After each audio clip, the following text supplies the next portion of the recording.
What's going on, guys? I'm here in Rolla, Missouri, getting ready to talk to Coach Ball of Missouri S&T, going into his second season leading the Miners.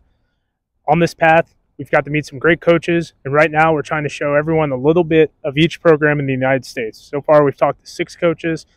I hope you enjoy this one. There's about 890 more to get through. But overall, appreciate you guys on this journey with me.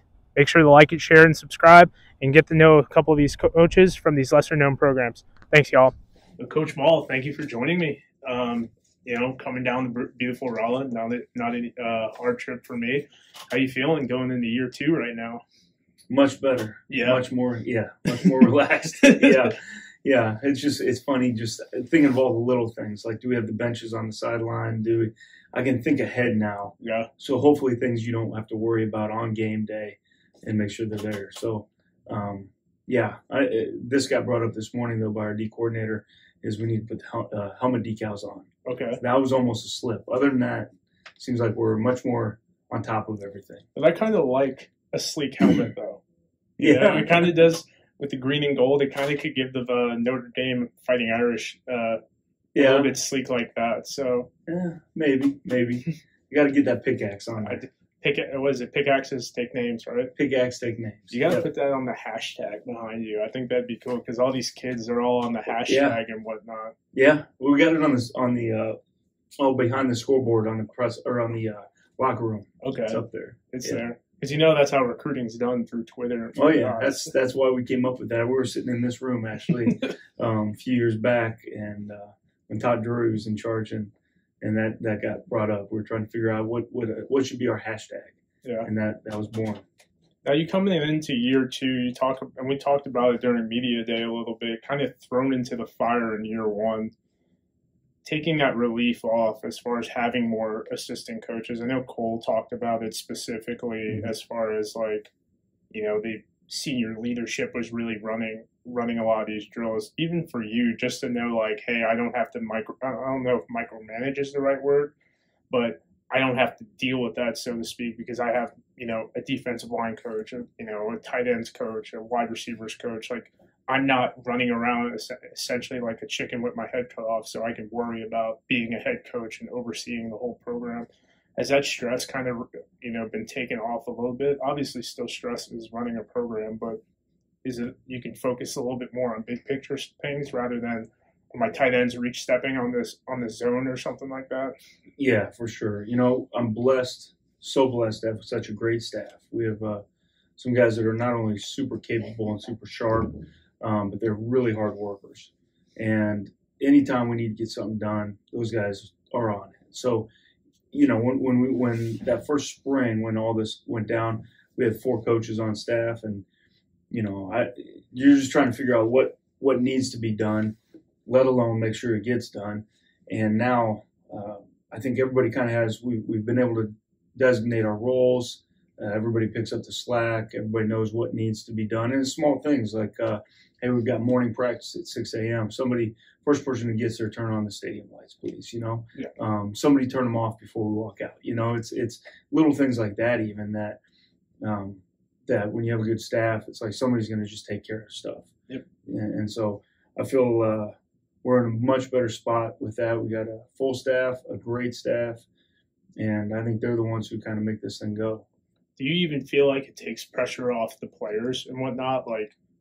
And I keep referring to Cole, but granted, that's the gentleman I talked to recently. It's he doesn't have to worry about being a pseudo coach, essentially. He can just go out and, turn the blinders off and play and do what, isn't expected of him. Have you seen that kind of resonate to kids a little bit where they're not having to, and obviously upperclassmen hit a standard, but there's a difference between being a coach versus being a player in that role? I mean, there's still the leadership expectation there, right? Guy like Colatrell, who's played a lot of games and is a veteran now for us. Yeah, he still needs to be a great leader on the field. But no, I think what you're getting at is the fact that, again, with our coaching staff being so organized and everything, I think practices are fully organized. And so I think that does take pressure off the kids. They know exactly where they're supposed to be at exactly what time. We're moving crisp. Whenever that horn blows, everybody knows something's changing. And so I think by that standard, right there, it allows the players to relax and just play and practice hard. Talk about senior leadership. Going out to week one with a young man under center. A little bit nervous on that. How did they come to that decision? Granted, he's a redshirt freshman, but lot to be expected with any quarterback at any level, much less a freshman coming into this.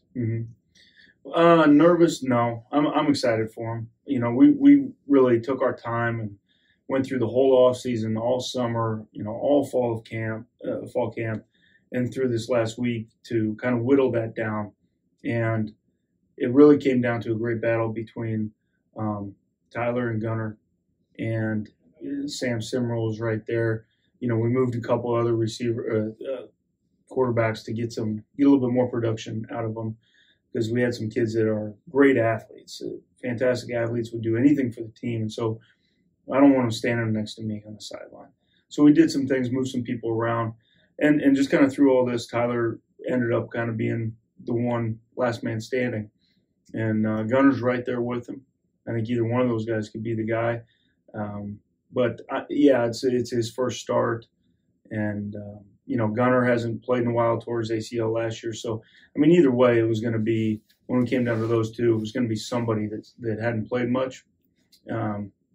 But I think that's what being a team's about. The defense is going to go over there and they're going to play great on Thursday night, help out the offense. And the special teams, I think, are geared up and ready to go to help out the offense. And then you got your running backs. I think everybody's in play to help each other. And so I don't think even a quarterback, it's going to be on any one man's shoulders, When you have a first-time starter, not just at quarterback, but any of these positions, you have a pretty diverse background, coaching, playing, and whatnot, and also probably have some pretty awesome mentors in your back pocket to refer to. Do you feel as you've gotten older and this going into the second season as a college coach, and I think it's your third season as a head coach in general, is the message a little bit like, what's the message of prep for someone who's going into their first game as a starter and like, hey, you've been doing this for a while, you got this, kind of keeping them even keeled, because it's, these are still 17 to 22-year-old kids. They're going to have nerves, jitters, no matter what level they're playing at.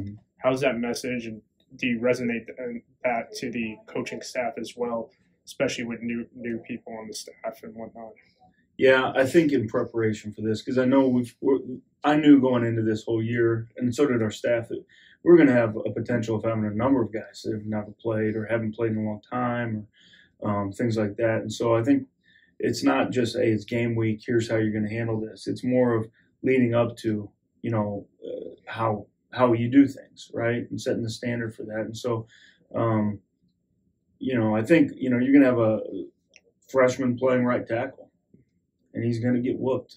There's going to be some, that's a hard, really tough spot, but he's going to learn through it, and it might take a little bit of time. But those guys, we've talked about what do you do from the whistle to the snap.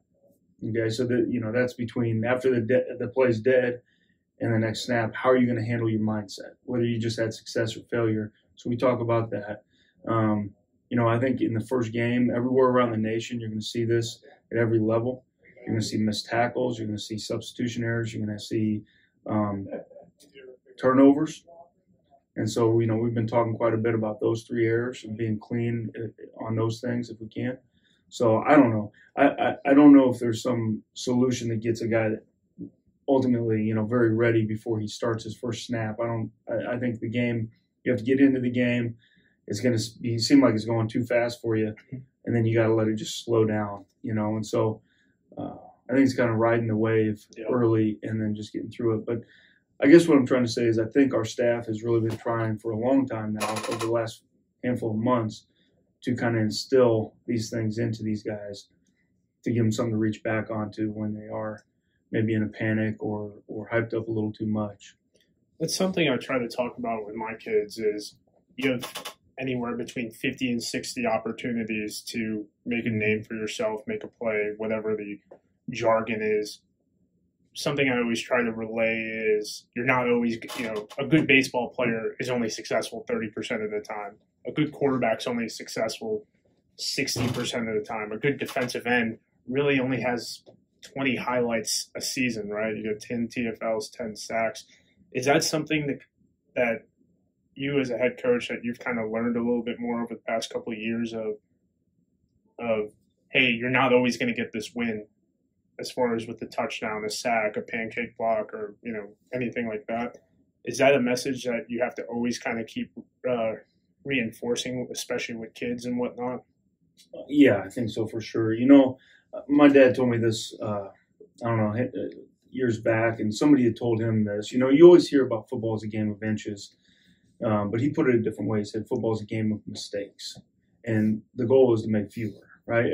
There's going to be mistakes made on both sides, but can you have fewer mental penalties? Like the pre-snap penalties, the things like that. The penalties that you have in a game, like holding or an aggressive penalty, those things just happen sometimes. But can you stop going backwards pre-snap? Can you stop doing the things that just kill you before you can get started? So I think just talking about fundamentals and owning your snap count and having your eyes where they're supposed to be on defense, just those little things like that, I think will hopefully make you play as air-free as possible. And then I think anytime that you can be the team with fewer mistakes, you're going to be usually in it in the fourth quarter with an opportunity. You touched on your father, obviously Missouri Sports Hall of Famer, been around multiple colleges, the pro level, multiple leagues at the professional level. How much of a mentor has he been for you, coming up in the ranks? And when you got promoted last year, were you on the phone with him a little bit? Because I believe he's got over 100 or close to 100, if not over 100 career wins and whatnot throughout his tenure. Yeah, I've learned a ton from him. And, we talk almost every single day. And he watches our film. He's at all the home games. And, he always gives me – but, it's even when I was a player in high school, I remember even though I was small, I was a center, right? And I loved playing offensive line. I loved it. It's good leverage, right? Yeah, you don't have to fire out. You don't have to fire out low because you're already low now. And I was an expert at cutting. And, can we still do that or no? It's trying to get rid of it. Yeah. But no, I every time at halftime when I'd come off, I'd find him. He'd be at the fence. We'd meet, and he would give me some. Hey, they're doing this up front. You need to do this, or talk about that, or try a different technique here. So he's always been there to help, and and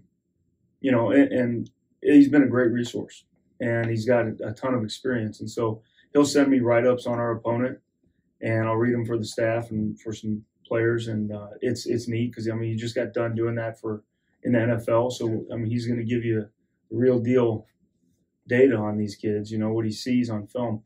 So it's been fantastic, and he's been a huge help. And it's funny, growing up, we never really talked much about X's and O's. It was always about everything else with football. And I think that's what it was so fun. What made it so fun.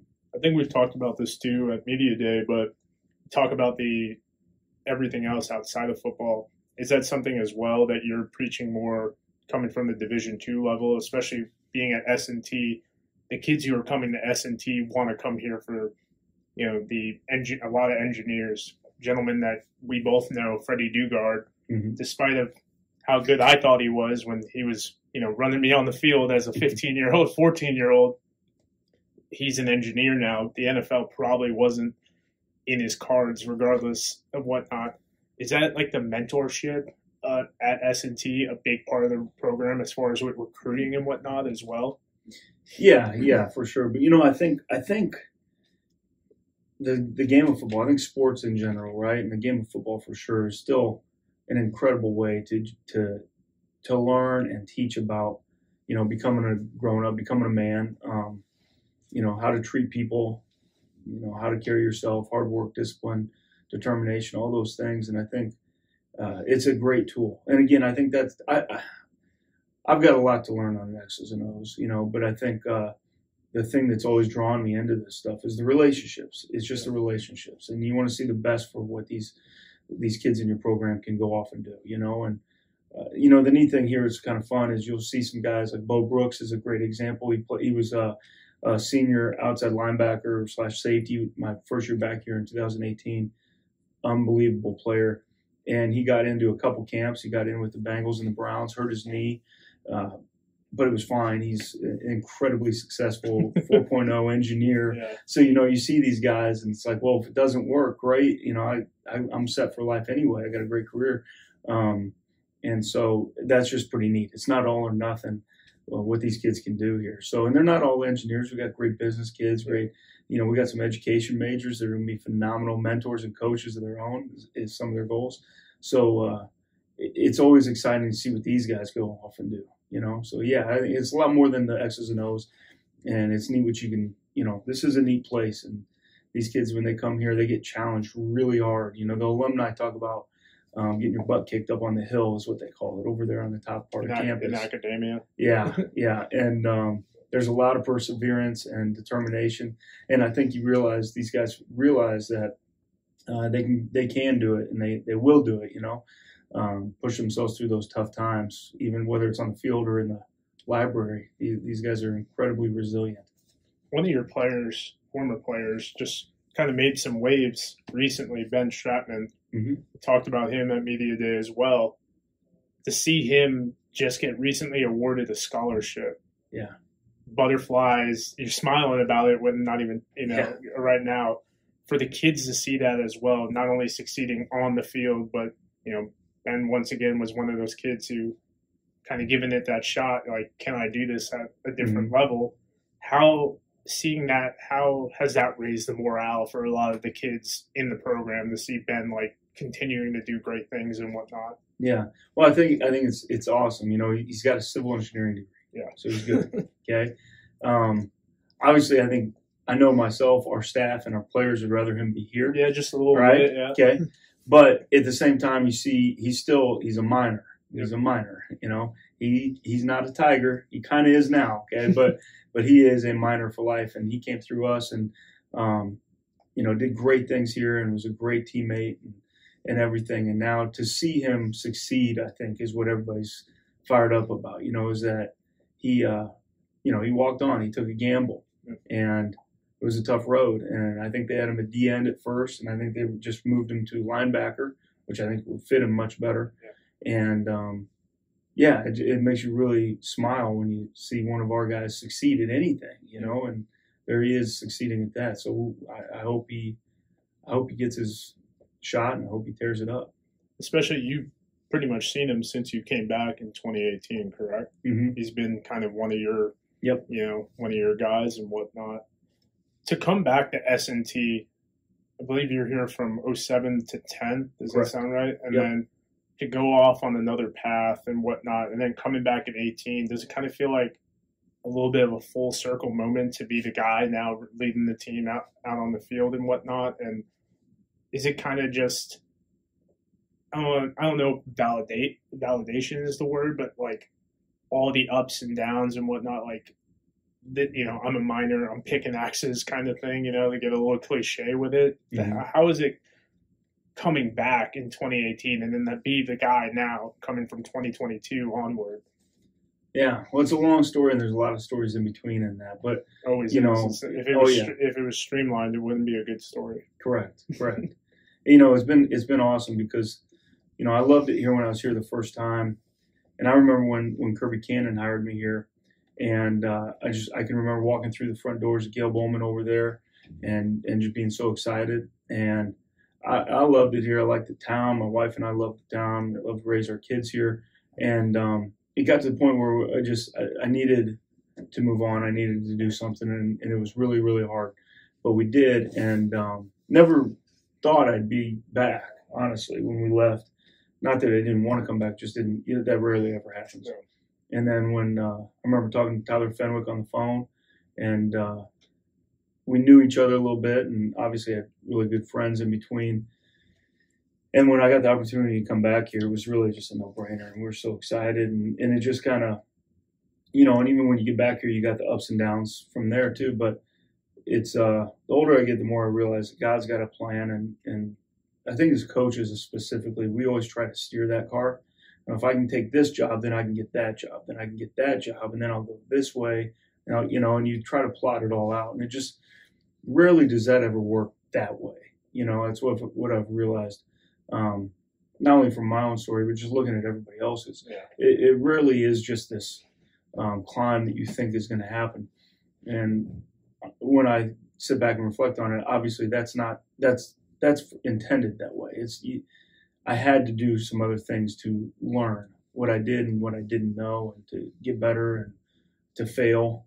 Yeah. And so the path to get back here has been awesome. And I think about all the time, the little things that I've learned from all these different people that I've gotten to be with since then, and on that journey.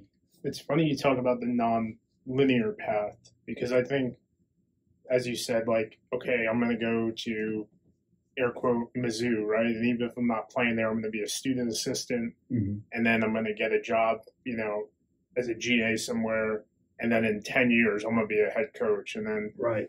I've had conversations with a lot of coaches, and it's funny, I was talking to Coach B about this, was, I'm in that weird tweener part of my life, as a young coach, and I'm like, man, if I just went into this at 21 or 22 when I got out of the service, like, maybe I wouldn't be a head coach right now, but I'd be more knowledgeable than where I'm at. And I think you can't really go back. You just got to, I think about all the experiences I had that were unique to put me in the spot here, especially not being from Missouri and now I'm coaching. Right. So Yeah. I don't think it gets much more unique than that and whatnot. Yeah. Yeah. No, it's funny. It's something, and I don't know, maybe I'm just not smart enough, but it's like experience, like wisdom comes from experience, and you can't just suck it up and roll like, okay, do this, do that, do this, do that. It's almost like you have to fail multiple times to realize, all right, don't do this or do this at this time, and over all those failures, you start to kind of figure out who you are and what works best. And, so yeah, it's interesting how, I think anybody who wants to go into coaching, what they do is they get done playing and they think, all right, I'm going to be a GA, then I'm going to go be a full-time coach at this level, and then boom, I'm going to be like Nick Saban. And it's like, man, it doesn't go that way. Yeah. I remember when I was coaching here, that first stint, I went out and worked a few Alabama camps 2 summers in a row. Like you like with Saban, or Mm-hmm. as like with Saban. Okay, The O-line coach at the time, Joe Pendry, had coached for my dad for a year, and he'd been a long-time NFL O-line coach and O-coordinator. Was an awesome guy, and he was Nick Saban's Alabama O-line coach. Nick Saban had been his GA at some place. Anyway, I went down there, and I remember making good friends with some of their GAs, and one of them I remember who had played offensive line for LSU, and then now was a graduate assistant at Alabama. Alabama was winning national titles, and I was thinking, this guy's got he's punched his ticket. He's going to be right there probably at Alabama for his full-time job. And I remember him and another guy who had been a GA at Arkansas and came over and was an Alabama GA. And those guys were both telling me, like, man, we can't find a job anywhere. Can't find a job in FCS. Can't find a job in Division II. Can't get any jobs. And that blew my mind, but it made me realize there's so many coaches out there fighting, scratching, and clawing for these things, and it's who you know and the timing and just so many things go into this stuff, that you don't realize, I think, when you're a young coach. Is that what you kind of preach to your young pups up and coming, where they might have that tunnel vision of like, okay, S&T for 3 years, and then I'm going to be at SIU making X amount of dollars as their D coordinator? It's like, I hope for you, but like if that's the goal, but I don't know how. There's a lot of other people out there. Like you're saying. Well, I'll tell you the other thing. I don't have all the wisdom or anything, so I just try to help those guys. But another thing I found out a long time ago is it's not really where you are; it's who you're with. Yeah. When I started my full-time coaching career at Culver Stockton College, a little bitty school up in northeast Missouri, and we weren't very good. What's that? Across the pond from Quincy. Yep, right up.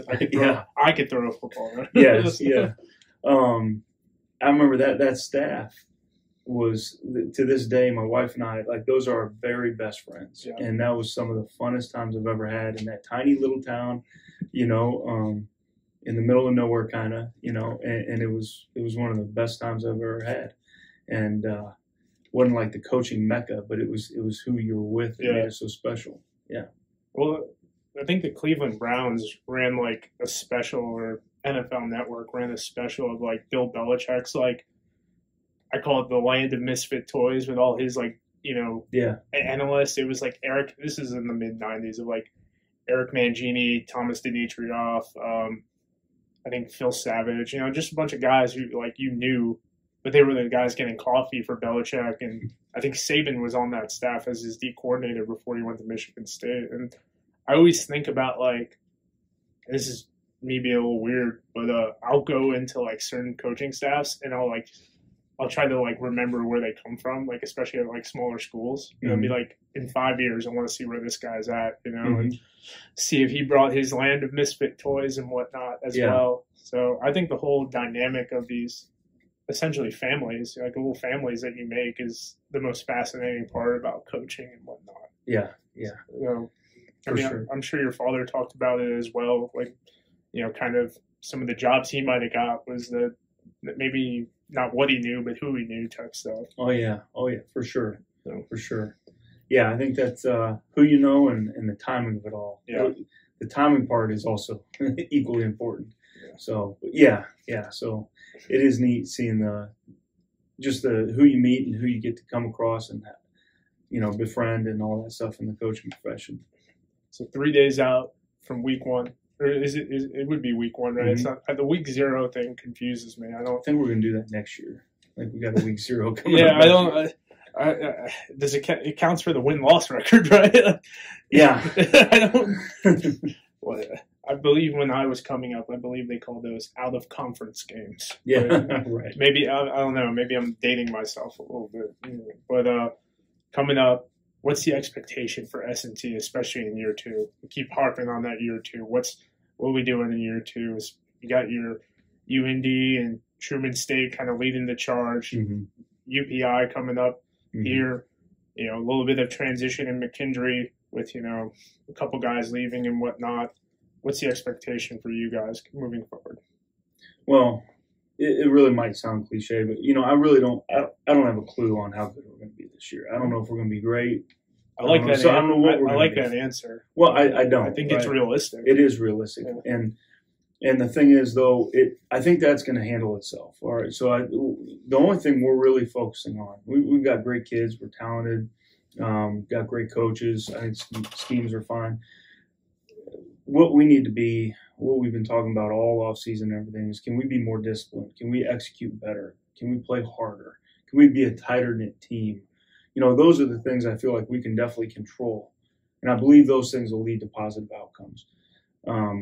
But to worry about the win or loss or the score at a certain point of the game, like, why? You have very little control. I mean, you can't predetermine that stuff. I do think, again, if we are the more disciplined team out there, if we're not turning the ball over, if we're executing our stuff, if we're playing incredibly hard, if we are tight knit and believing the whole time, I think we'll be in a shot to win any game we play. However, if we go back, like we kind of were last year, where we're taking false start penalties, or just doing things that hurt ourselves, if we have any pointing fingers, if we just are not executing our offense or defense or special teams, I think that we're in for a tough one. What does success mean to you outside of, I know it's a little cliche, but everyone's got a different measure of it. That'll be our last thing to finish up. You're fine. No, that's a good question. That's a really tough question. It is. That's why I ask every coach, Yeah. Well, I'll tell you, I think success is this, kind of going back to kind of something you asked earlier, about seeing these kids and what they do going on and all that stuff. To me, success is if we do what we set out to do. And that's not necessarily the win of this many games or playoffs or postseason. It really is not that. If we can become a tight-knit team, if we can trust and rely on each other and be there for each other the whole time, if we can become disciplined, and I'm talking not just on the field, but in the classroom, determined, hard work, I think that to me is success. If we can get our guys and our team and each one of us, myself included, to really buy into those things, then I think on the field this season, in the off season, after when we get out of here and we go other places. I think that to me would be success, because I think we're setting ourselves up for, different types of success, as we move on. I feel like that's what I'm looking for. Well, I feel like it goes hand in hand too. If you're, if someone was talking about the service, you always do the little things, right? The big things, take care of themselves. Yeah. And I mean, something I relate to kids who want to, from lower levels go to the league is like, you want to go to the NFL, but you're lagging on kickoff. Where do you think you're going to make your money? Like, right. Like, I don't know. We talk about probably special teams way more than anyone would care to about, like, people needing to do the right thing. But, oh yeah, Coach, I appreciate you coming, allowing me to come to, S&T. It's only an hour from me, so I'm sure I'll go to a game or something like that. That'd be great. Awesome meeting you. Really appreciate you and Mr. Keene allowing me to, kind of peek behind the looking glass a little bit, sir. So thank you so much. No, thank you. I appreciate you doing this. Yeah, All right. No, I love it.